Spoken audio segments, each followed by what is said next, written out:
You are listening to This is Oklahoma, hosted by Mike Hearn, telling stories of Oklahomans and those that have made it their home.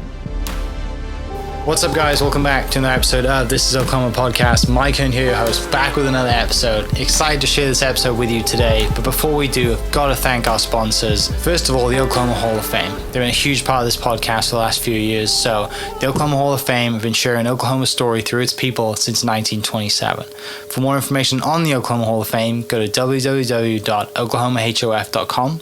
And for daily updates, go to oklahomahof on Instagram and give them a follow. Our other sponsor today is Chickasaw Nation. Now, the Chickasaw Nation have sponsored pretty much everything in Oklahoma. They're a huge supporter of Oklahoma, and it's an honor to have their name and their brand supporting this podcast. So a huge shout out to Governor Anatobi for supporting this podcast. It really means a lot. Our third sponsor is Diffie Ford Lincoln down in El Reno. Now, this one makes me so happy because these guys are great friends of mine, play a lot of golf together. I've bought my cars from them. Do most of my oil changes down there, have a cup of coffee, hang out down in El Reno. It's a good spot to go. And not only are they great friends, but they provide a great service. So for over 60 years, third generation family owned Oklahoma business down in El Reno. They're also in Bethany as well. So people in the Bethany area know the Diffies really well. But if you're looking for anything new, used, Ford, Lincoln, or whatever, I'm sure they could find anything you want. Check them out, diffieford.net, and then on Instagram at diffiefordlincoln. This episode is presented by Citizens Bank of Edmond. Citizens Bank of Edmond has been serving Edmond since 1901. They pride themselves on investing in the community and are here for all your personal and business banking needs. For more information, go to mycitizens.bank and follow them on Instagram at citizensedmond, as well as go bank there, because I bank there too. It's been a fantastic personal experience for me. I've had my podcast account there now, my podcast business account there now for 4 years now, I think, and it's been fantastic. So definitely worth your time. They're a great group of people, and they're always there to answer the phone when I forget my password, because I seem to forget it daily. So yeah, go to Citizens Edmond and check them out. It's been awesome.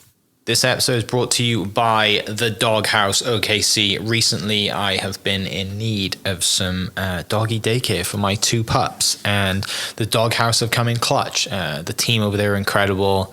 They've taken care of my two golden doodles, and so it's been an honor to partner with them on the podcast and share the love. And the one thing that I do with the sponsors that I have is stuff that I use and recommend, like the Diffies with my car, Hall of Fame.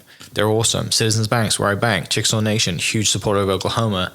And adding to that is the Dog House. And so if you're in need of doggy daycare in the day or boarding overnight, they do grooming and other cool things too. But I've had a fantastic experience, and it's an honor and a privilege to share this with you too. So go to thedogHouseOKC.com and follow them on Instagram at thedogHouseOKC. And hopefully our pups will run into each other. What's up, guys? Welcome back to another episode of This is Oklahoma. Mike Hearn here, host, back with another episode. Gives me great pleasure to introduce to you my guest today, Mr. TJ Nance of LYT, which is your new company, your current company. They're going to talk about the journey that gets to today. But thank you so much for inviting me into your business. Beautiful little spot. And from talking before, you're growing, which is a good problem to have. And so this spot will expand soon in the future. But yeah, you have this awesome business. You've got some pretty famous employees now. Ali just won the half marathon, which is really cool. So shout out to her for working a full-time job and being able to run that fast, because that baffles me. I don't know how people run that fast. But excited to dive into your story. I'm also an OSU fan, so we'll definitely connect on that. And we're golfers too. So for people listening, if the next hour is about golf, I apologize. Maybe the next 45 minutes, we'll see. But yeah, thanks so much for inviting me into your space. Excited to hear your story. Thanks for Wade to putting us together. And let's start with way back, man. Where were you born and raised? Yeah, well, first, thank you for giving me this opportunity to talk to you today. I appreciate it. I haven't done one of these before, just the excited to do it. But yeah, so born and raised Okie, Northwest Oklahoma, Alva, Oklahoma. It's where my mom is from. Both my parents went to Northwestern. Lived there for about a year, headed out to Weatherford, Oklahoma after that, and was there until about 10, then moved to Stillwater. Love Western Oklahoma. My dad, it's funny, he used to be a pumper. We used to go, when we lived in Weatherford, and he would go and pump wells. I would ride with him a lot, and he let me skip school, which is always great. But yeah, just all over Western Oklahoma, some of the most beautiful country, that you'll see and nobody knows it. Mm-hmm. The best part about it, though, is the people. A lot of the people from Western Oklahoma, back in the day during the Dust Bowl, a lot of ones who couldn't handle the Dust Bowl, we'll just say it that way, headed out to California, and the ones that wanted to stay and tough it out, they did. And so I think that that has a lot to do with the way, the reason why the people in Western Oklahoma are resilient, and just a lot of good people from there. Yeah, no surprise you went to Oklahoma State then. If you grew up in Alva and you're used to being in the let's say out in the country a little bit. Right. No, I mean my dad, actually my grandfather, lived in Stillwater, played golf at Lakeside. One of his good friends was Laban Harris Sr. So that connection to OSU there, my dad, growing up, at least through junior high in Stillwater, he fell in love with OSU, and then I guess he brainwashed me growing up. I mean, I joke with some of my friends, whether or not it's given a lot of the things that OSU football especially has gone through, is it child abuse to raise your kids as an OSU fan. But, I absolutely love Oklahoma State. And from the time, my first memories were of OSU sports related. I always wanted to either play football there or baseball, or, once I realized I wasn't going to be big enough to play football or good enough to play baseball there, it was golf. So. Yeah, so grew up obviously following dad around, pumping wells and taking you out of school, and you probably saw the good and the bad side of that business too, right? You're like, maybe I don't want to do this, but also like you're a kid, you're playing all the sports under the sun, running around, growing up outside, which I could talk about that forever too. I'm sure I've said this multiple times on the podcast, but kids don't grow up the way that I think I was probably the last generation to grow up outside playing. When your parents said, go run outside, go play, and come back when the lights come off. Sure. But tell me a little bit about the sports side of things. Like you said, you took to golf because of your size for football and baseball. But before you do make that decision to take to golf, any other cool memories from playing other sports, running around? Oh shoot. I don't know. Probably just. The general ones. I was a big soccer fan. I loved, playing. It's funny playing out in Western Oklahoma. Yeah, funny story. Speaking of the weather, being outside.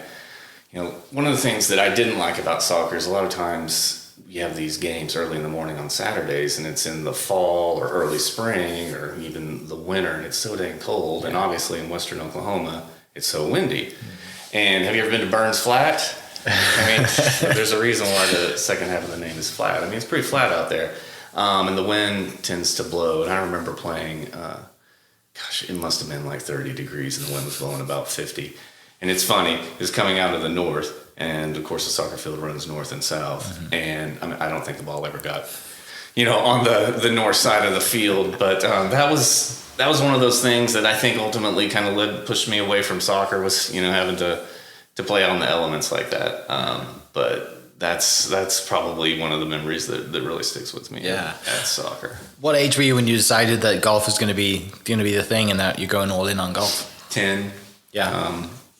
I like the other sports, but for some reason, my dad and I were just talking and kind of realized. I'd had a little bit of success, and I absolutely loved playing golf, and he and I just, kind of thought that it'd be the best decision to really focus on golf, see what I could make of myself. Yeah. So he's a big golfer as well? Yes, he was, He's been he was assistant pro at Stillwater Country Club and head pro at Cimarron Trails. You know, my grandfather was a very, very good golfer, and I mentioned him earlier, but yeah, he got my dad into golf, and then ultimately kind of trickled down to me, I guess. What's the state of of competition golf for a 10-year-old then in Oklahoma back then? Because obviously now, I mean, you traveling all over, but was it kind of similar what it is now? Tournaments all over? Not, I mean, now it's crazy. You know, my son, he's 16, and just the number of tournaments that are available, the opportunities the kids have now. I mean, it's crazy. It's awesome. Back then, there were some local tournaments, you know, at different golf courses, and then there was the junior PGAs, which they still have those today, and those were that's kind of how you got your feet wet. Those were generally statewide, included some of Kansas and some of Arkansas. And then there were the HAGAs, and those were really, that was kind of the PGA Tour of junior golf back then. And obviously there were the big ones with the U.S. Junior and things like that. But at that age, at 10, I mean, I was playing in, you know, the Clinton Country Club Junior Tournament in Weatherford, and then I'd play a few junior PGAs. And actually the first one I played in was is at Kickingbird, and this is when I lived in Weatherford, and played all right. It was 10 and 11 age group. I don't know, can't even remember what I shot, but when I got home, maybe a week later, I received a letter in the mail, and it was from Mike McGraw.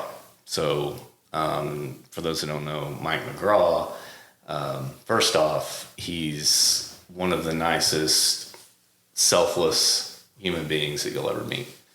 Such a good dude. Has done so much for junior golf in the state of Oklahoma. You can't say enough great things about him. So I got that letter in the mail, and he said, "Hey, nice to meet you.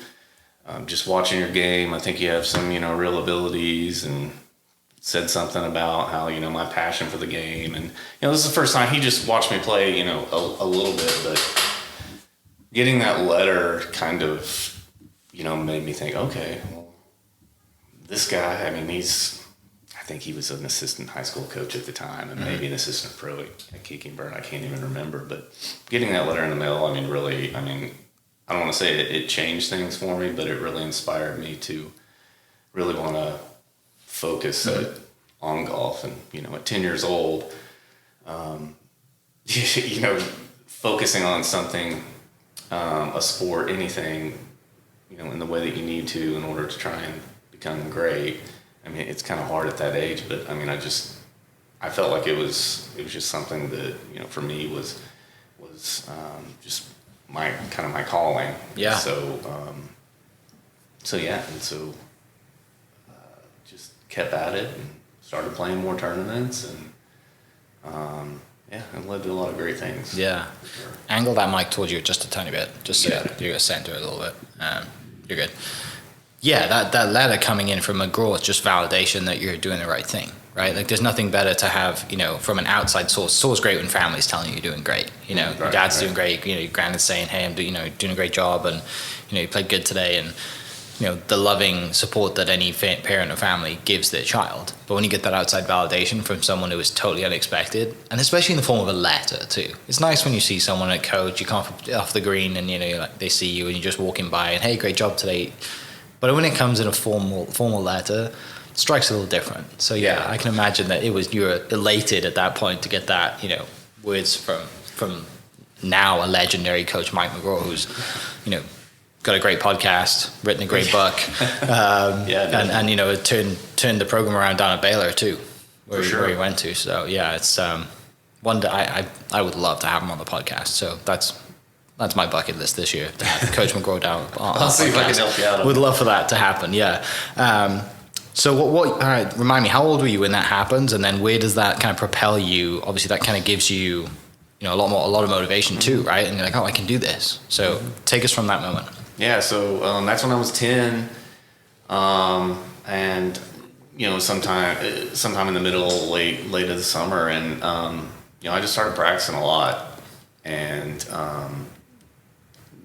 just trying to get a hold of every magazine that I could, and I'd be looking at, guys' swings, the pictures of them, and, seeing Greg Norman, this power triangle that he had at the top of his swing. I mean, little things like that. And I was just, eaten up with it. And I went to the golf course every day, and I worked really hard at it, and especially on my short game, chipping and putting. And then just started playing more tournaments, and eventually, when I was 13, I played my first national tournament in New Orleans. Brand new course down there. I can't even think of what the name of it was, but anyways, an AJGA, and went out there and played and ended up finishing last. So welcome to the big leagues, right? Exactly. A little embarrassing, but what a great learning experience. And then didn't get discouraged, and I just kept after it. And then the next summer, when I was 14, I won my first national tournament in Aspen, Colorado, another AJGA tournament. Very excited about that, and again, kept working at it, started playing a lot more tournaments, had some really good success at the national level, and ultimately led to me getting recruited by a lot of the big schools. I took recruiting trips to Arizona, University of Texas, LSU, obviously not an official at Oklahoma State. I can talk about that at some point, but Tulsa. Then I had tons of letters that I got in the mail, and so it was a cool time. It was fun to go through that process, for sure. What do you remember about winning that first tournament when you were 14? Anything stand out?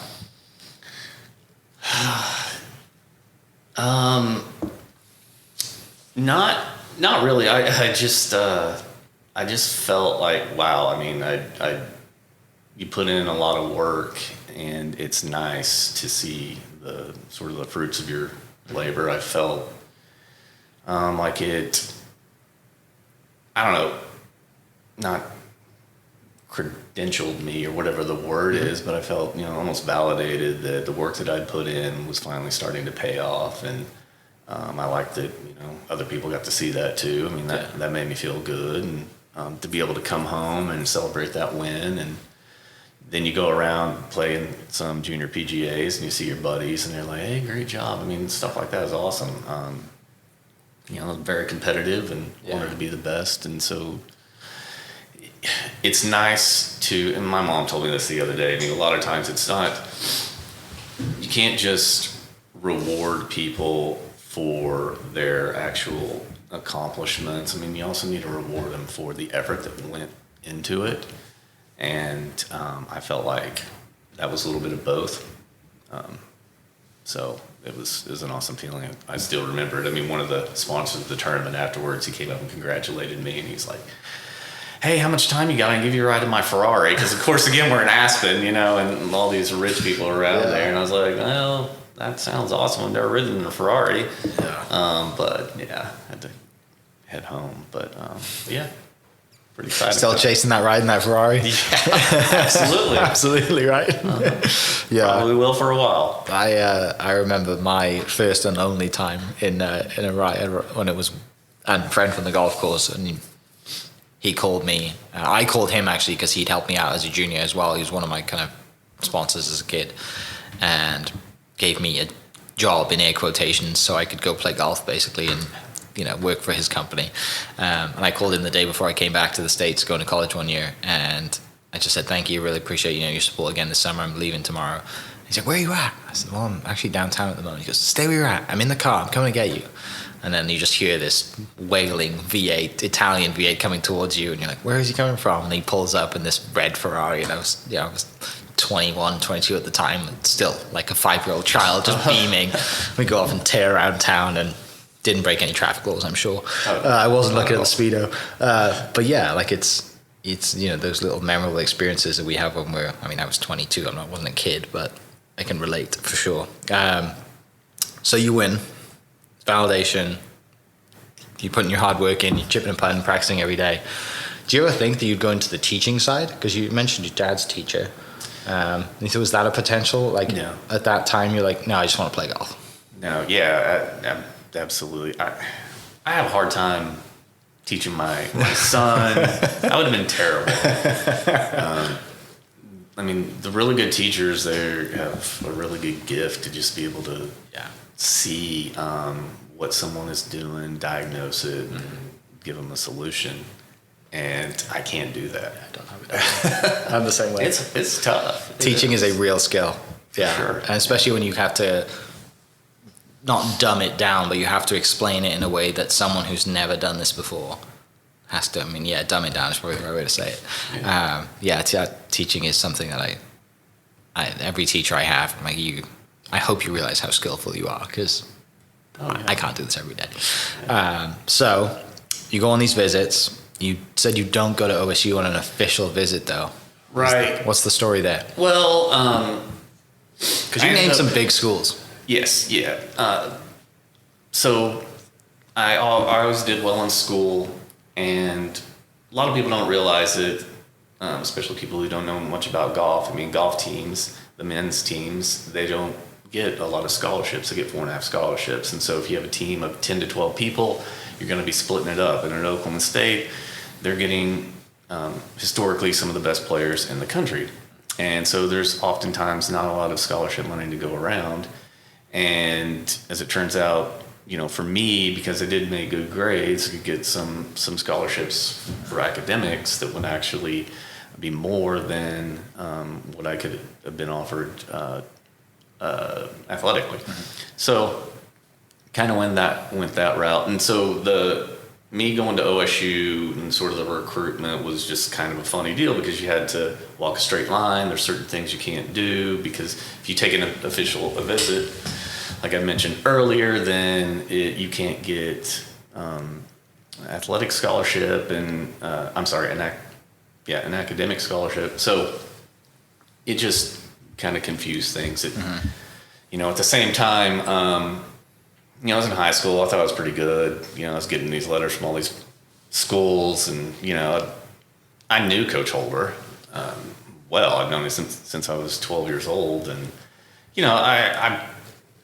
little ego and immaturity, and I thought that I was pretty hot stuff, and I was a little disappointed that I wasn't getting more attention from the greatest golf coach in the history of the sport.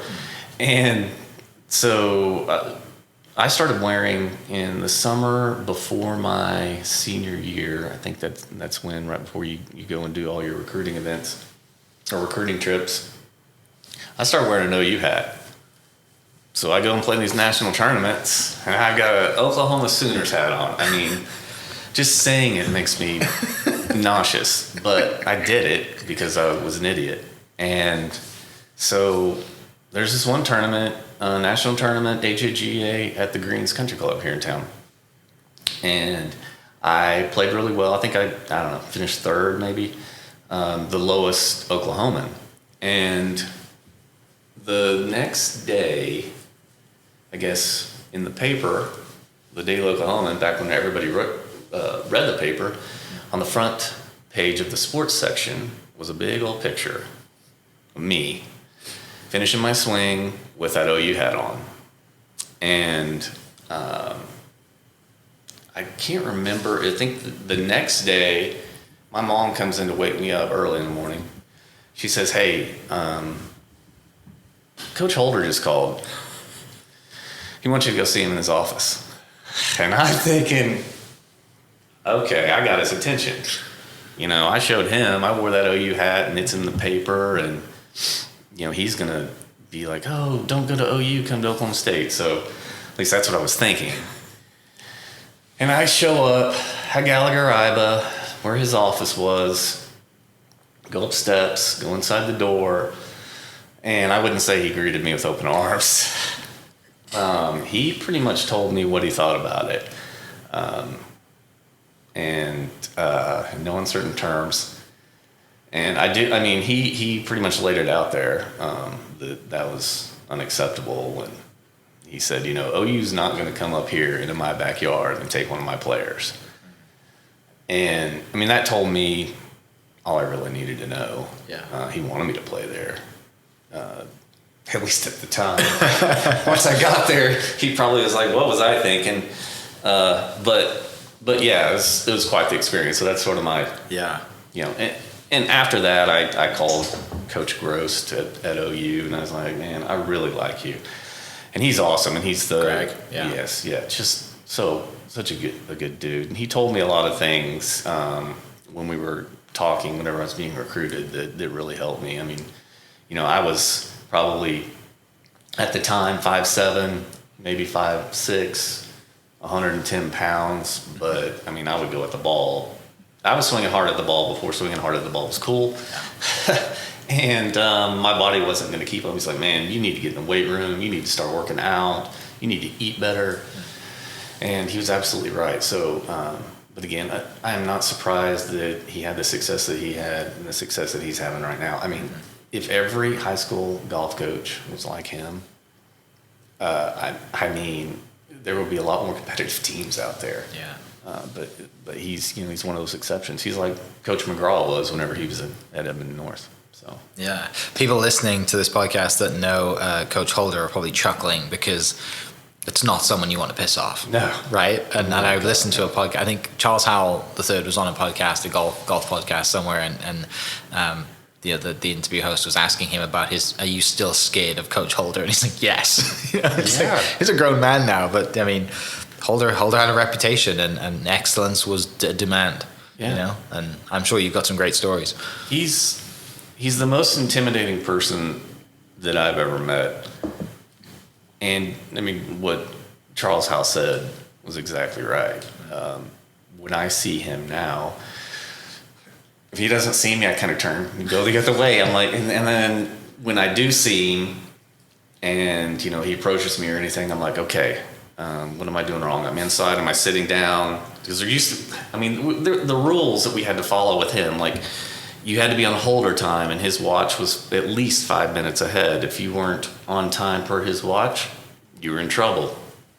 If you sat down inside at a dinner table and with your hat on, you were in trouble. And so all those little things, I mean, the attention to detail and then the discipline that he demanded were things that drove him to be as great as he was and to build the program into what it is today. I mean, you don't get to those levels by doing what everybody else does. I mean, you have to be exceptional in so many different ways, and he absolutely is. And it's that determination, that competitiveness.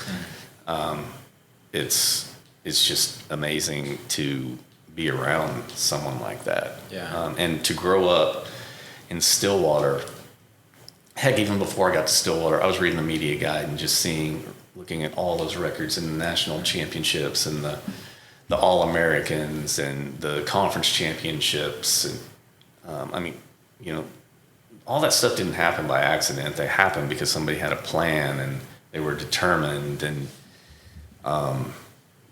they made it happen. Yeah. And that's what he did for Oklahoma State golf. And it's why it is what it is today, and 11 national titles, and I think I was looking at some stats the other day, and I'm pretty sure that like in the past 40 or 50 years they've won or finished second on over half the tournaments they've entered, and that's because of him in so many ways. Yeah. Before we start talking about you going to OSU, finishing up and kind of rounding out the the kind of junior career that you had, you're traveling all over the country playing against some of the greats, and arguably the greatest. You're the same age as Tiger Woods. You ever run into little Tiger when you're out there? Oh yeah, absolutely. And the funny thing is, I knew about Tiger Woods whenever I was like 8 years old. He was in magazines. Everybody's seen the thing where he's on. I can't remember if it's what talk show. Chipping into the washing machine or whatever it was. Oh no, that was Rory. Yeah. He was putting or whatever. But everybody knew, or at least I did, at an early age, and I was thrilled that he was my age because I wanted to beat him. But that really never happened. I mean, I caught him on some rounds, I know, but he was the absolute greatest. And so it's funny, someone told me one time that if you want to make it on tour, here's how hard it is. You take all the people that were born in the same year that you are, and then there's only 5 in the world that are going to be successful enough to be, sustain themselves on the PGA Tour. And so Tiger and I were born in the same year, and he was getting one of those 5 spots, and so that only left 4 others for me. But yeah, he was cool growing up. I mean, nice, and from the times that I was around him. And one time in San Antonio, AJGA tournament, I was on the range with him and Hank Keeney, and he was teaching us how to hit like a controlled, hard hook. And I still use that lesson to this day. That was just kind of the guy he was, and so competitive. Just incredible. And the thing about Tiger that people don't realize, and I watch my son, and I watch all of his friends, and they go out to the golf course, and they go out there and they pound balls all day, and they're so concerned about their swing and stuff like that. And I'm like, Tiger's the best player in the world in a lot of ways, but I mean, the main thing for me is he's the best putter ever, I think. And I don't think that there's that he would be as great as he is if he wasn't, as good of a putter. Just amazing. But yeah, he routinely beat me, but I was in good company. He routinely beat everybody. Yeah. So, but yeah, those were fun times. Yeah. So you go to Oklahoma State. I'm sure family's super proud. Sounds like you're all OSU fans. You go to Oklahoma State. How is it? How's freshman year? Is McGraw there at this point? No, he's not there. Okay, so Bruce Hepler was there. He was assistant, and then went on, I think, to Georgia Tech, be the coach there. Got there my freshman year, redshirted. So my freshman year was 94, 95 season. And it was cool because, for multiple reasons, but, one, we won the national title that year. And so I got to witness, a championship caliber team from the start of the year all the way through, to just kind of see, how they did it and how much effort they put into practicing, how much effort you put into working out, and just the mental side of things, and just to sort of be a fly on the wall, if you will, during that time was great. A lot of things happened that year.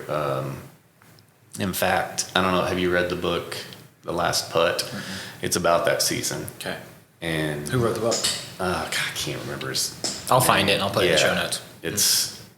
You can read it fairly quickly. At least, I did, and I don't read too often.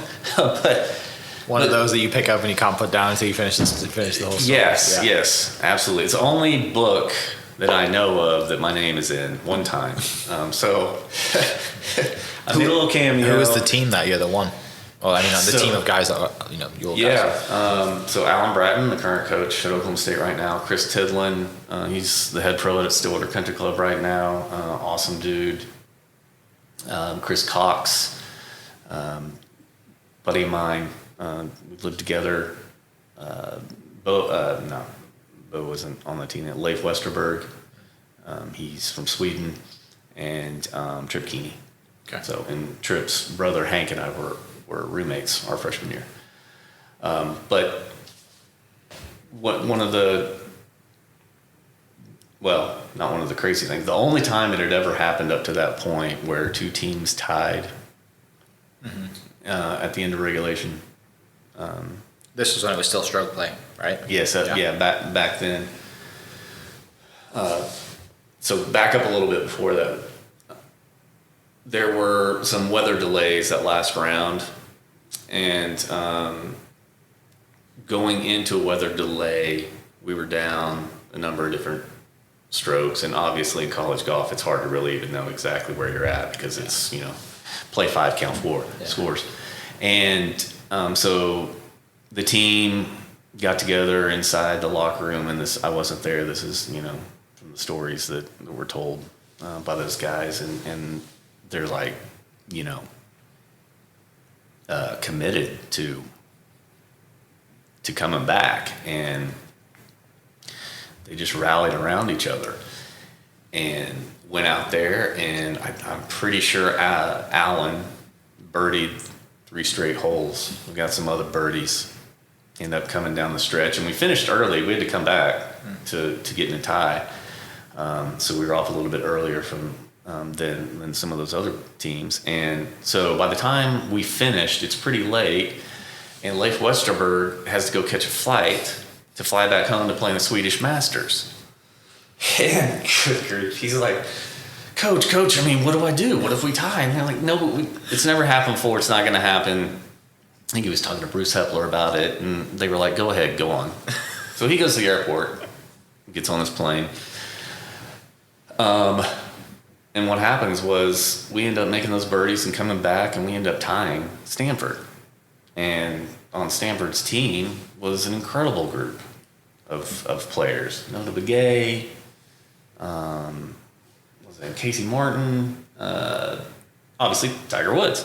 It's freshman year. And so they're getting ready to go into a playoff, and Leif is on the airplane. This is before like cell phones, and he's calling, trying to talk to somebody at the pro shop and figure out what's going on.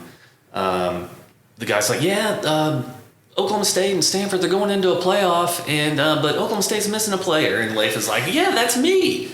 So then they end up going to the playoff. And the way it works is when you have 10 players, or in this case 9, you go off in 2 groups. So in the first group was 3 Stanford players and 1 Oklahoma State player. And that 1 Oklahoma State player was Chris Cox. And just the perfect dude to go out in that first group with those 3 players, because he's just so laid back, so chill. And, I mean, nothing can faze him. He's just a stud. He goes out there, he birdies. And I think they had, like, at least 1 bogey. And then, the next group goes through, and there we got 3 guys on there, too. And I'm pretty sure, I think Alan birdies. I don't know, but we end up, kicking their butt in the playoff 4-on-5. And, I mean, it was an exciting season, and what a way to end it. And they wrote a book about it, literally. And there were other things that happened during that season that are in the book, and so it's definitely worth a read. It goes into the 10 starters, sort of their backgrounds and who they were. But if you're going to read a book about golf, college golf, that's the book to read, in my opinion. Brilliant.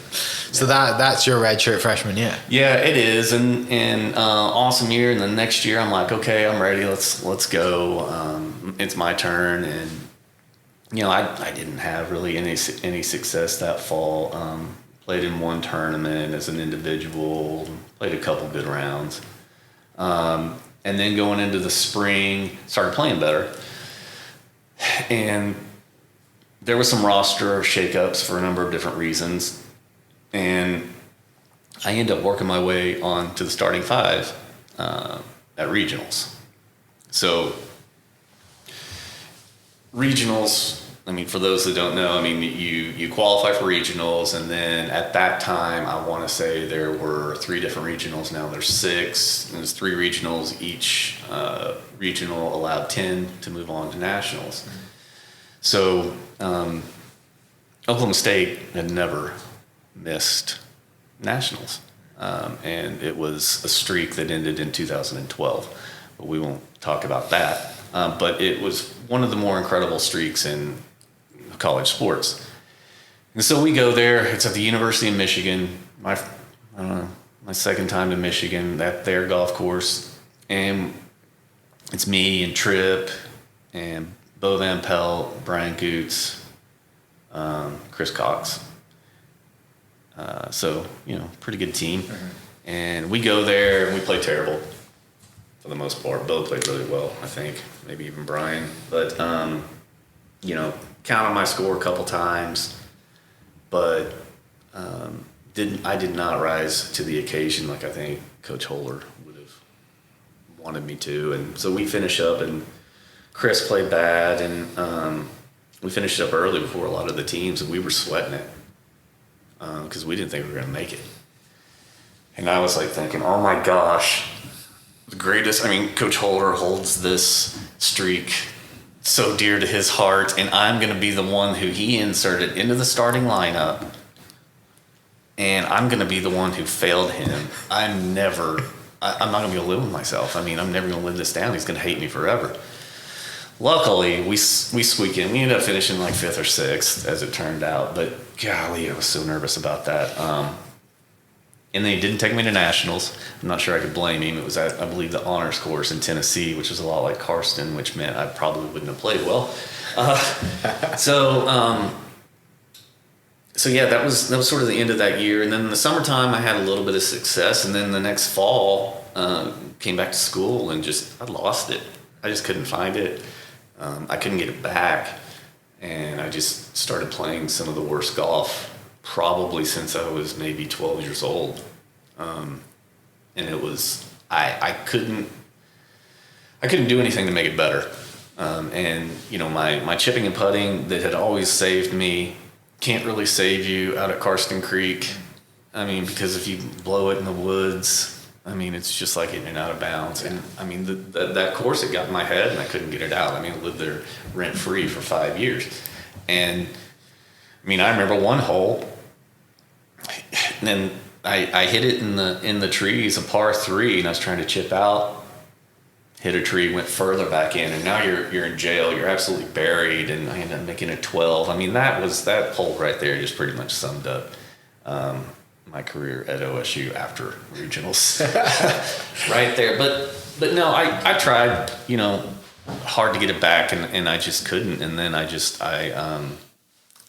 it just led me, I think, to the point where I wasn't really in love with golf really much anymore. And so I didn't take it as serious as I needed to. I didn't work as hard as I needed to.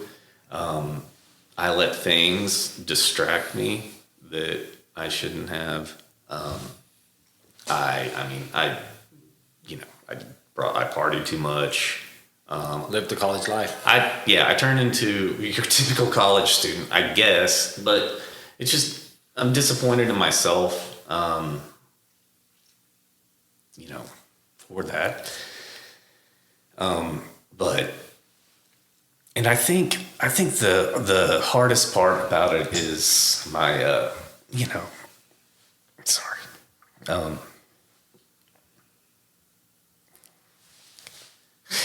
ridiculous. My dad and, you know, wanted me to play on tour, and I know my mom did, and a lot of my friends and, you know, guys I grew up with, Coach Holder, so many people I just let down. And, you know, it's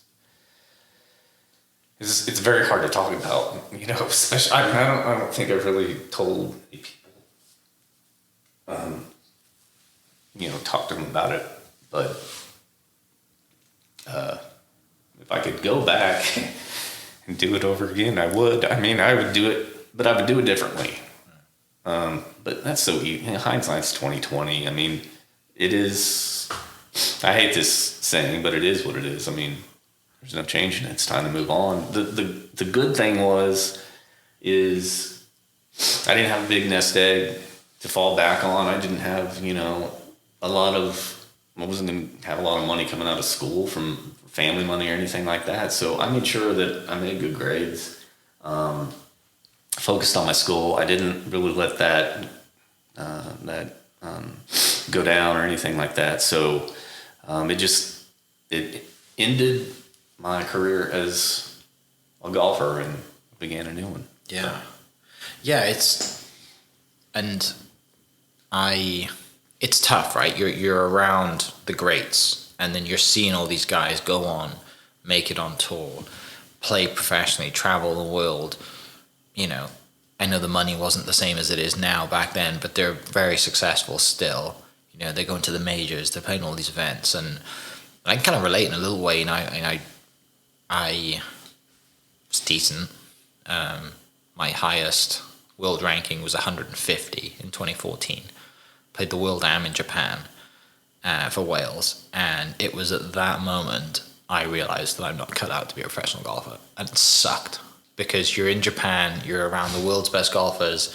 John Rahm won the individual that year, shot 22 under par for 4 rounds, and I shot 1. I was like, yeah, this is like, you know, Team USA at that year was Bryson, Bo Hostler, and Denny McCarthy, and they beat Canada by a shot.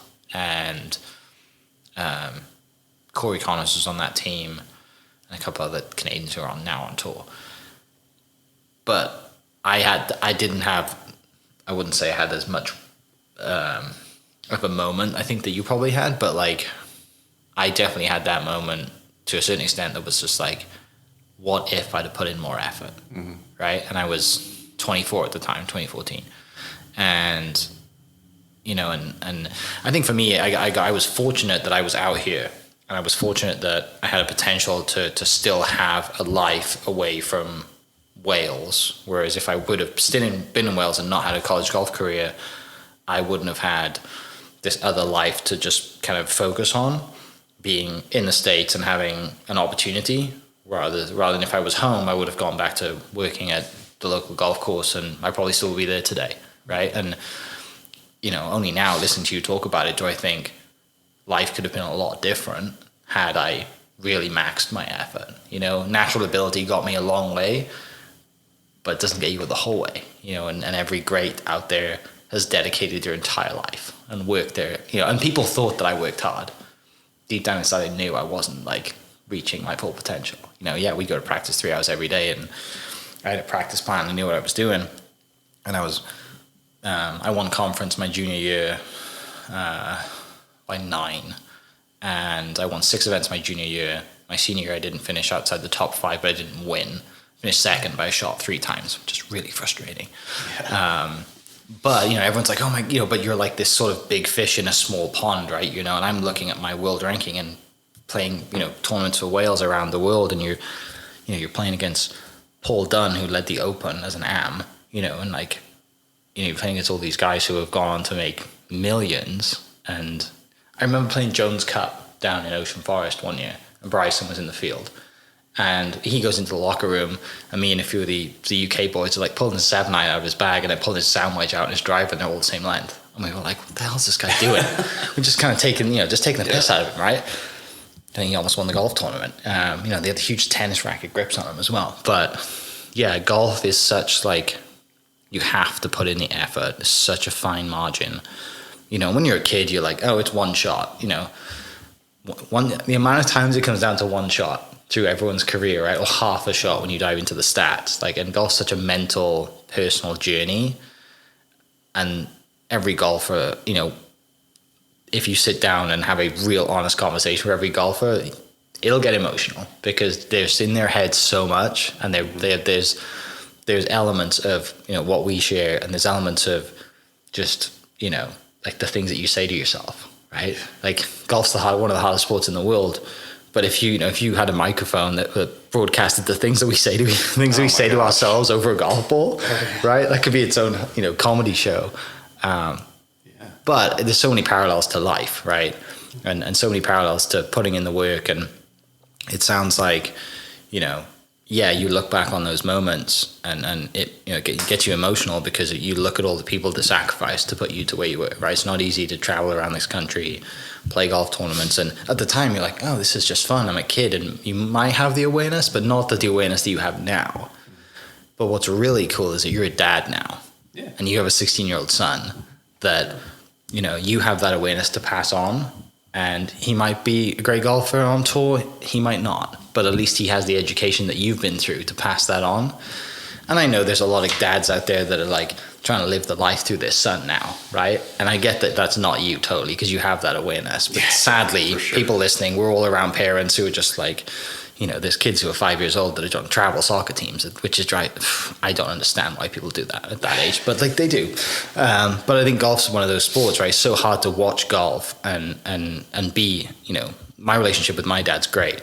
But when I was growing up as a teenager, we hated each other when we played golf together because he would always say, like, oh, do this, do that. And it's hard to watch. And I remember playing golf tournaments as a kid, and, my dad wasn't caddying, but he was there watching. And out of the corner of my eye, I'm just like, I'd miss a putt, and he's like, how do you not react to that, right? And it's such a hard thing to relate to. But, if there's any golfers listening or parents listening, I'm sure, or athletes that have been through that, yeah, it's looking back now, you can't help but get emotional about thinking, the things that our parents do, grandparents do, to sacrifice to put us in the places we're at. I wouldn't be here without it. Like the things that my parents, my dad worked extra jobs to pay for me to go, new golf clubs or whatever it is. And, I'm out here and I'm like eternally grateful for that opportunity. Right. But if only we knew in the moment, maybe life would have been a little different. But so sounds like you directed your energy then, you think, okay, like it's not working for golf. I've kind of given it everything I can, and you kind of fell out of love with it.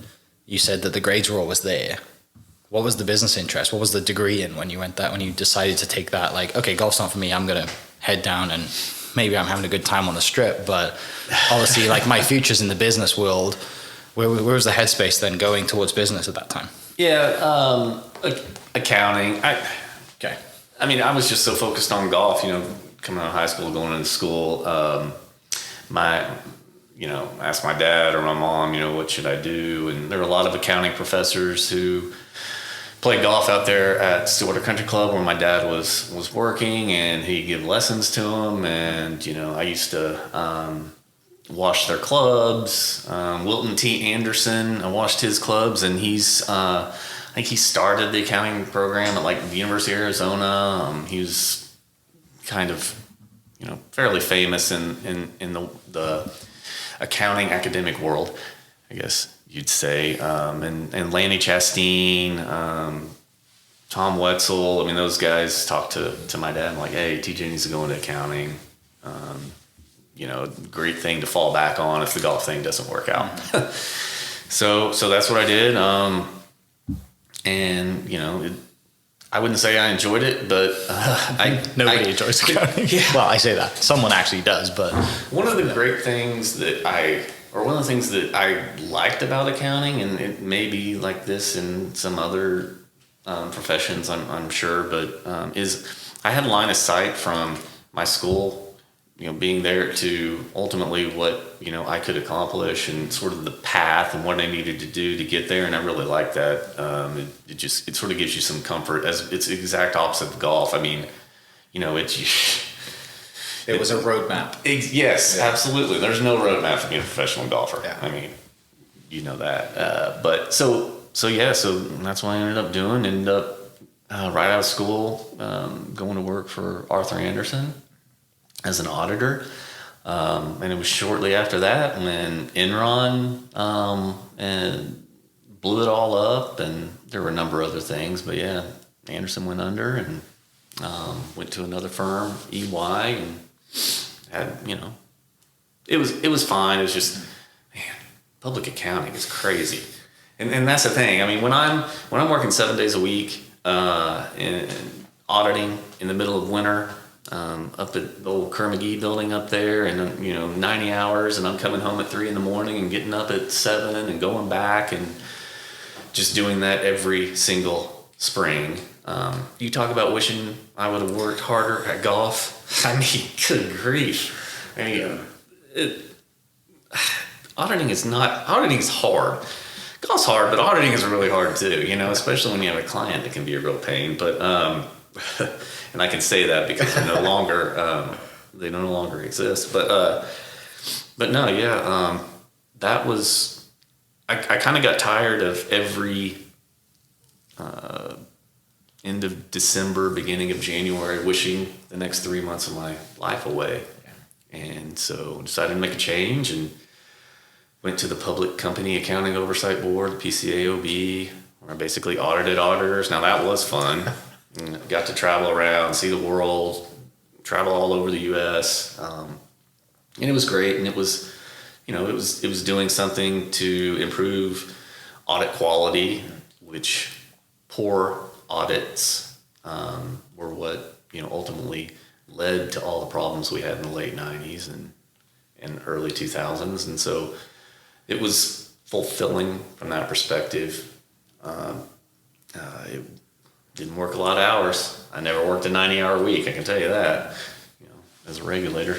But yeah, then moved on to Chesapeake Energy, then Accenture, and now starting my new thing. When was there a moment during your accounting career you started falling back in love with golf? Falling back in love, I don't know. That's kind of hard to say. It was a pretty bad breakup.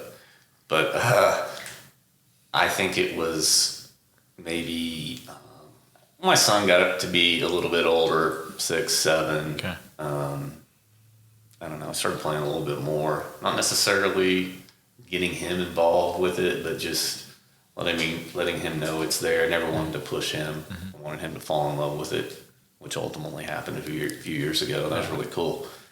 And now I see him doing the things that I was doing, spending all day at the golf course and just asking questions about golf and all sorts of cool stuff like that. I'm sure it makes you smile when he comes in and he's like, hey, you seen this video? Like, what do you feel about this? How do you do this? And you're just like, it's a lot different, right? If you're that kind of parent that we spoke about earlier, that's like, hey, let's go to the golf course, and and they burn out before they even get to college. But now, there's an interest, and you have that something to bond over, and golf's the greatest sport to play till ultimately we're not here anymore. Yeah. We can play with generations and generations, and my granddad got me into the game, and I played with him until he couldn't swing anymore. Like, it was just the greatest thing ever.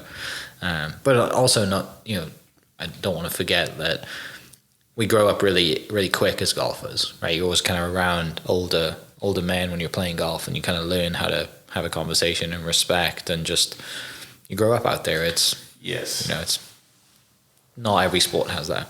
No, and I mean that was well said. I started working at Stillwater Country Club at 14.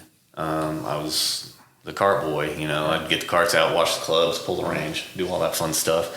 And you're exactly right. I mean, you're around all these, older men, successful, and you just kind of, you learn how to act around them. It's I was talking to someone about this the other day. The opportunity that golf gave me, and it gave me a number of different opportunities, but this one in particular was that exposure to successful people at an early age, and just getting to. I mean, I knew a lot of my friends' dads better than they knew them, and it's because they played golf, and I played golf with them, and I gambled with them, and then. I mean, it was cool. It was a lot of fun. But yeah, I mean, a lot of kids, they don't get that growing up, especially ones that aren't, exposed to golf until they get older and later in life, and just never had the opportunity. Yeah. They'll wish they started earlier. Yeah. Right? They're like, why didn't you tell me about this when I was 10? Yes. Well, you were too busy playing football and baseball and basketball, and you were good at that. Mm-hmm. But now you're in my world. And I've been playing golf since I was 4. Right? So welcome to the show. Yeah, exactly. Yeah. So let's fast forward then. You mentioned, you kind of went quick through your accounting career and worked for a bunch of big companies and corporate life, and you finally probably have enough, and you think, maybe I can do this on my own and do something, and I want to do something on my own because I'm tired of working for other people and working crazy hours. Tell me about LYT. Where's the idea come from? What's the business?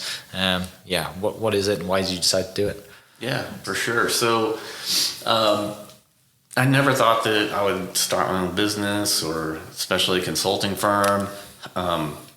It just sort of evolved just out of the experiences that I had. I mean, like you said, I mentioned Arthur Andersen and Ernst & Young, the PCAOB, Chesapeake Energy, where I was, over operations, accounting, internal controls, and then I spent 2 years at Accenture in business development and Oklahoma leadership. And Accenture is the largest consulting firm in the world, over like 700,000 employees. I mean, it's just massive. And while I was there, I just kind of thought, that I learned a lot. It was kind of topped everything off, and just kind of thought, maybe I could, potentially do something. But one of my friends, close friend, Amanda Rodriguez, I met her at Chesapeake, and she was in accounting there and internal audit, and then she became the first chief financial officer for the state of Oklahoma. And she joined me over at Accenture at some point, and so she was doing client account leadership, and we both just kind of came to the realization that, look, Accenture, 700,000 employees, they're really focused on the bigger companies and helping out. That's just sort of their business model, which is fine because big companies need help, and they have a lot of expertise and a lot of ways to help it. But one of the things that we realized was that a lot of the relationships that we have, we have friends and people, former work colleagues that are at these big companies and everything, but we have a lot of friends and a lot of relationships with people at smaller, mid-sized companies, companies that an Accenture just isn't targeting.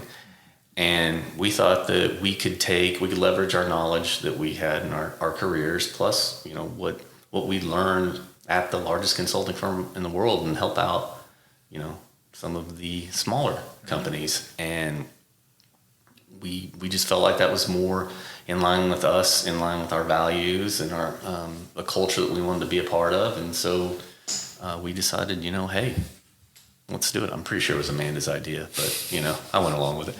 No, so yeah, we launched last September, and it's been incredible. I could not have done it before that time. It wouldn't. I don't think it would have worked. Like for me, I don't think I would have been ready. I don't think that I would have understood a lot of the things that you need to do in order to be a successful consulting firm. And look, we're 8 months in. I'm definitely not spiking the football and saying, hey, touchdown.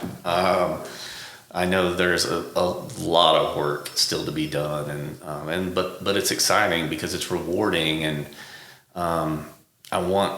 we're both born and bred Okies, and we want to help this state, and Tulsa, Oklahoma City communities, and smaller towns, rural Oklahoma. Oklahoma gets such a bad rap, and it makes me mad. I love this state so much. I have so much pride in this state. And our best and brightest, they can compete with anyone. 100% believe that. I know it. I've worked with people all over the world, and what our best and brightest have, it's not like they have something else. We got just as much, and I want to grow that. I want to make a difference here, and help out. There's just a lot of need here, and I hate it that our best export is our people. And if we can create an environment, a space where people want to stay in Oklahoma and make it better, I'm 100% for that, and I want to be a part of making that happen. So if through LYT we can make that happen, we can create jobs, we can help companies get better, awesome. And if I can do it and make a living at it, even better. Yeah. So that's what we're trying to do. Are you on any kind of boards or anything like that within the industry, outside the industry, to not only help your business but also just to kind of give back, and with the knowledge that you have in the accounting world, like every board needs that knowledge too? Is there anything that you're involved in? Yes, yeah, for sure. So I'm the board chair for Skyline Urban Ministries. Okay. it's our 50th anniversary. Oh, wow. This year. Just an incredible organization. I got introduced to it by my wife. She started doing some bookkeeping back there in maybe 2015, and it was at a time in my life where I was, having a lot of fun traveling around, doing my regulator work, and not really focused on helping in the community like I needed to be. And I mean, my dad told me one day, he's like, son, I don't think you give back enough. I don't think you give enough. You're so blessed. You need to give more. And I was like, what in the hell is this guy saying to me? Like, I work my butt off. I mean, Right. I'm raising a family, trying to be, a good father and husband and son and all that stuff. I'm like, who does he think he is? I give money. I mean, but he was absolutely right. I mean, I was too selfish, and not that I'm not too selfish now, but I needed to do more. And so, that's when I started seeking out, organizations that I wanted to help. And Skyline was one that, as I learned more about it, I mean, its focus on part of the mission is bridging the gaps. It's a gap from you're here, you're doing okay, you have a problem, and then you're not, and it's getting you through that tough time, making kind of creating a bridge, if you will, and it's so focused on like the working poor, and that's the thing. I mean, you hear a lot about homeless and stuff, and there's plenty of people out there we need to help, don't get me wrong. But just speaking about people, a mom and dad who, both work. So they're working two jobs, but they're living paycheck to paycheck. They got 2 or 3 kids. Car breaks down or somebody gets sick. All of a sudden you're like, oh, great. Well, I can't, pay the electricity bill, or I can't pay the gas bill. And then, what about food? Well, this is a way where we can help. It's an organization that can help, kind of get you over the hump, whether it's through groceries or something else. And that to me is just sort of where it's at. I mean, I know what it's like to live paycheck to paycheck. I mean, I've seen people struggle. I've lived it in at various points in life, and don't get me wrong, I'm not sitting here saying that I've had a tough life or anything, but I mean, there were times growing up. I mean, you talked about the oil business earlier. I mean, the boom back in the bust back in the 80s, I saw the impact that had on my family, and it creates a lot of stress in the household, stress that the kids see and they feel, and they carry it with them. It's like me, for their entire life. And so now, and when I learned more about Skyline and how they helped and who they helped, I mean, it inspired me. It made me want to be a part of it. And so it was that one. And then a buddy of mine, about 12 years ago, started Warriors for Freedom, and with his name's Brett Dick, and he started it with Ed Polito, Major Ed. Everybody knows him, but it's such a great mission, and it's to prevent veteran suicide. And I wasn't a veteran. My dad was. My father-in-law was. Both my grandparents were. And I was always raised that the appreciation that you should have for people who serve. And so I just went through life having that appreciation, and never really said, hey, what can I do to help? And I reached out to my buddy Brett and said, hey, I'd love to help. I mean, do you have any opportunities? And I ended up getting on their board, and it is a great organization with an awesome mission, and we have a new executive director. I'm really excited about what he's going to do. But yeah, I mean, 22. There was a study that was done back in like 2007, 2008, circa 2008, we'll say. 22 veterans commit suicide every day. I mean, that is just insane. I mean, 22, and anything that we can do to help save a life, because it's not just the person who's impacted, who, you know, because they've killed themselves, but what about the families, the extended family and friends, and so it just hurts so many people, and so yeah, I love the mission, and so those are a couple that I'm involved with, my partners on some boards, and it's one of the things that at LYT that we will encourage everyone who works with us to do, is to give back through serving. Yeah. It giving is one of the greatest joys, right? When you do it, you know, the joy that you get, and especially when you see the impact. And I know I played in the Warriors for Freedom golf tournament. I think it was out of the greens.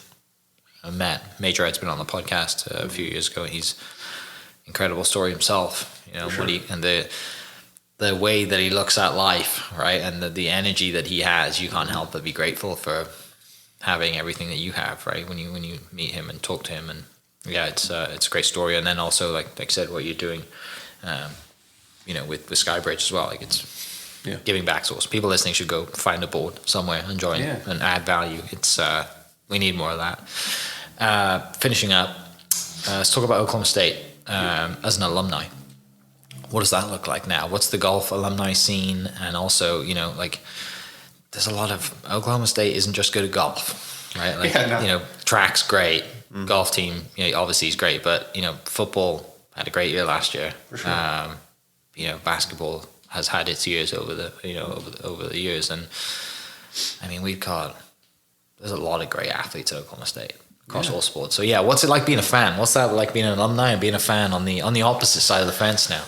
Yeah, well, I mean, you know, I am probably, I don't know, super fan. I mean, I love the school. I always have. And just to give you an example of my fandom, back when we lived in Dallas for 5 years, when I was working at PCAOB, we moved back. Decide we're going to build a house.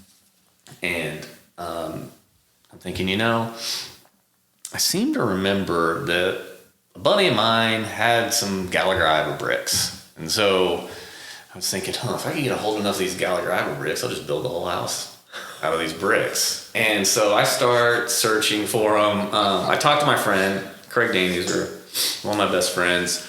He had 500 of these bricks that he'd bought from this guy. It was a farmer or something. So I'm like, all right, I'm going to try and hunt him down. And so I do everything I can. I hunt the guy down, call him up. A woman answers. She acts pretty perturbed that I'm asking about this guy. I apologize, and I get a call. I leave my number and ask her, you know, to have her husband or whoever call me. Her son ends up calling. Turns out the gentleman that I called asking for was her late husband who passed away. And so I start talking to this guy, and I kind of hear the story that happened with these bricks. And so back in 2000, Gallagher Iver went through a renovation. And so, you know, raised the roof, pushed the walls out. And well, they ended up with all these bricks from Gallagher. And a company bought them, and they were selling them a brick a piece, like $25. Yeah. I have one. Making absolute bank, yeah. Right? Well, you would think. Yeah. But apparently, I don't know if they were poor with money or whatever, but if you sell a brick for $25, you'd think you'd be pretty successful. But anyway, they ended up going into bankruptcy, and they were storing all of the bricks in a barn on a farm. Yeah. And it was this gentleman's farm that I was trying to hunt down. And as part of the bankruptcy, the bank gave the farmer all the bricks. And Rick, I have a contract of it signed by this guy, Rick Green. I mean, from Stillwater Country Club. He used to wash his golf clubs. So it just, you know, just an interesting story. But anyway, I talked to the son, and he says, hey, I hate to tell you this, we don't have any left. We got like 8,500. So you're not going to be able to do your whole house. But if you want them, you know, I'll sell them. How many do you want? I said, I'll take them all.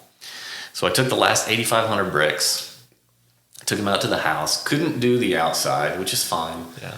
And so inside in our kitchen, It's all Gallagher-Iba bricks. Our fireplace is all Gallagher-Iba bricks. So, pretty expensive fireplace. What did you pay for those 8,500 bricks? It was, gosh, I don't know. I mean, maybe $1 a brick. I don't know. It was fairly. It's just on pallets?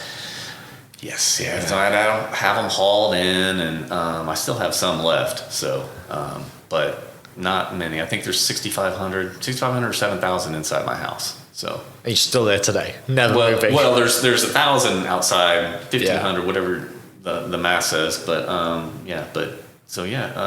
that's sort of my level. Fandom. I mean, a little bit insane, but yeah, being a fan. I mean, OSU football. I've experienced it all. So many losses to the University of Oklahoma, just in the most unbelievable ways. I mean, I remember 1988. I'm in the kids' East End zone at Lewis Field at the time, and Gundy 4th down after a ridiculous penalty called on Garrett Limerick for apparently using profanity per Barry Switzer. Anyway, it's 4th and like 30 or 35, and Gundy throws the pass into the end zone, and it hits Brent Parker in the chest, and he dropped it, and I lost it. Just experiencing that and multiple other things too. But to ultimately get that win in 1995, and I was at the game down in Norman, was pretty sweet. But in all sports, just had so much success. 54 national titles, 53 I think in total, 4th most of any school in the nation. Tennis team, just incredible, like you said, cross country. Women's softball just beat OU. Yeah, exactly. Yeah, I've become a women's softball fan. Yeah. How could you not? What those ladies are doing up there is awesome. Pretty incredible. And just talking about golf, I mean, we had a rough year. We're still going though. Finished second at regionals. It's funny. I mean, I think I heard Sam Humphreys the other day, or maybe it was a while back on the radio saying, that OU golf has caught Oklahoma State or surpassed them or whatever, and it just pissed me off. And I mean, here's the thing: if OU they have a great coach down there, Ryan Hibble, stud, and I know it, and a lot of Oklahoma State. Like Jane Hall went down there too now. Yeah. Right. And my boy Ryder Cowan's down there. I could, just absolutely shake him. He should have gone to OSU, but that's a whole other story. Such a good kid, such a great family. Yeah. What he almost did, what was it, 2 years ago, last year, losing in the final of the Oklahoma match play to do the three-peat, right? He won Oklahoma stroke play, junior match play, and then he lost in the final at Southern Hills to kid who plays at Cincinnati, which is just to get there, like to have all that pressure on him to win all three in 1 year. I don't think it'd ever been done before. He's incredible. Yeah, incredible. Should have gone to Oklahoma State. He should have definitely gone to Oklahoma State. But I guess the last time OU's won 2 national titles in golf, and the last one was 2017. We won 11. Our last one was 2018. So I think we still have scoreboard. Yeah. But no, honestly, they are doing some great things down there, and I wish them all the luck. And I hope that they're the second best program in the country, right behind Oklahoma State. I love it. All right, two things to finish up. Other than having 8,500 Gallagher-Iba bricks, what's your prized possession? If the house is burning, what are you grabbing? Outside of the usual kids, family, and the dog, like what are you grabbing out of the man cave? Oh wow! I can't. I just installed an 85-inch frame television, but I can't get that. It would be my signed 1995 Final Four ball, basketball. That was my freshman year. I lived in the dorm with all those players in the same hallway. I got some incredible stories on that. Just such good good guys. Lived next door to Keontae. Randy Rutherford was around the corner. Scott Pierce, Jerome Lambert across the hall. Just great dudes. Great experience. And you know, that ball has all their names on it, all their signatures. And I mean, I lived that Final Four run, you know, with them and got to see their excitement. And yeah, so it'd probably be that, for sure. Last question, and I apologize because this is probably going to make you emotional. But if you were to write a letter to golf, what would you say? Write a letter to golf? Yeah. Oh no, I can't. I did apologize in advance. You did. I mean, it. I don't know how it would go, but it would definitely be thank you so much for the opportunities that you provided me, the doors that you've opened. You could probably tie any success that I've had to, my experiences growing up, playing golf. I mean, the doors that have been opened, just people from, you know, Arthur Anderson or wherever recruiting me. I mean, it's just instant connection. How's the golf team? Tell me about golf. Will you come play in this scramble? All that, you know, that stuff. And then I remember when I first met my wife, it was at Eskimo Joe's in the old section on the east side, down on the bottom. She was standing at this pool table. I tried to buy it a while back. Wasn't successful. And I was like, oh, that's Michaela. All right, this is my shot. I'm going for it. And I went up and started talking to her. Immediately, 3 Stillwater girls who were her pledge sisters go over and they grab her and they pull her over and they're like, do you know who that is? That's TJ Nance. He's just like the best golfer. So, like, I owe, you know, the relationship with my wife to golf. Yeah. So it would be thank you for everything in my life that you've basically, you know, given me the opportunity to have, and I'm so blessed because of golf. Yeah, greatest sport in the world. Absolutely, not even close. Yeah, I mirror that. Everything, same for me. Everything I have in life comes from a connection on the golf course or something through golf. So yeah, it's not lost on me every day. That's awesome. I wouldn't be here without it. So yeah, it's again, greatest sport in the world. Everyone should get into it. Even if you're 60 years old, get into it. There's still connections to be made, and you can play golf with your grandkids. But yeah, TJ, it's been a pleasure, man. Really appreciate you coming, allowing me to come to your space, share your story, you know, and just kind of sit and chat and hang out for a bit. I think we know a lot of the same people. We've also got a lot of similar interests, so I'm sure this isn't the last time we catch up together. And yeah, I need to get you on the golf course when you're not busy building a company. For sure. But yeah, man, really appreciate it. For people listening, I'll put the links to LYT in the show notes, as well as the book that you mentioned, and any other thing that we've mentioned that will add value to people. But yeah, for people listening, thank you, and we'll catch you next episode. Cheers. How's that?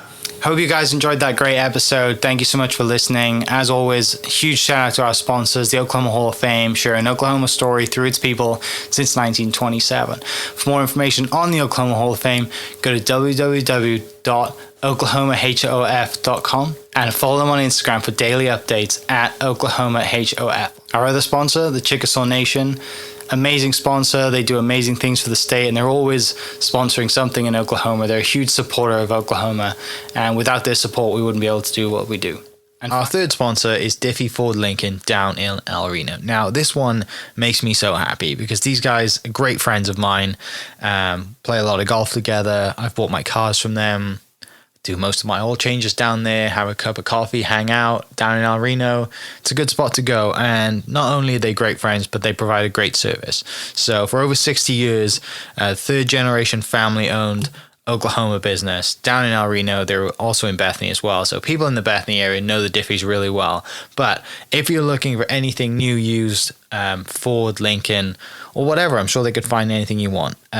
Check them out, diffieford.net, and then on Instagram at diffiefordlincoln. This episode is presented by Citizens Bank of Edmond. Citizens Bank of Edmond has been serving Edmond since 1901. They pride themselves on investing in the community and are here for all your personal and business banking needs. For more information, go to mycitizens.bank and follow them on Instagram at citizensedmond, as well as go bank there, because I bank there too. It's been a fantastic personal experience for me. I've had my podcast account there now, my podcast business account there now for 4 years now, I think, and it's been fantastic. So definitely worth your time. They're a great group of people, and they're always there to answer the phone when I forget my password, because I seem to forget it daily. So yeah, go to Citizens Edmond and check them out. It's been awesome. This episode is brought to you by the Dog House OKC. Recently, I have been in need of some doggy daycare for my 2 pups, and the Dog House have come in clutch. The team over there are incredible. They've taken care of my 2 golden doodles, and so it's been an honor to partner with them on the podcast and share the love. And the one thing that I do with the sponsors that I have is stuff that I use and recommend, like the Diffies with my car, Hall of Fame. They're awesome. Citizens Banks, where I bank. Chickasaw Nation, huge supporter of Oklahoma. And adding to that is the Dog House. And so if you're in need of doggy daycare in the day or boarding overnight, they do grooming and other cool things too. But I've had a fantastic experience, and it's an honor and a privilege to share this with you too. So go to thedoghouseokc.com and follow them on Instagram at thedoghouseokc. And hopefully our pups will run into each other. Thank you for listening. We are inspired by those around us and hope that you are too. Make sure you subscribe to this podcast on your favorite podcast platform and leave us a review so we can keep telling your stories. For more great Oklahoma content, follow This Is Oklahoma on Facebook and Instagram.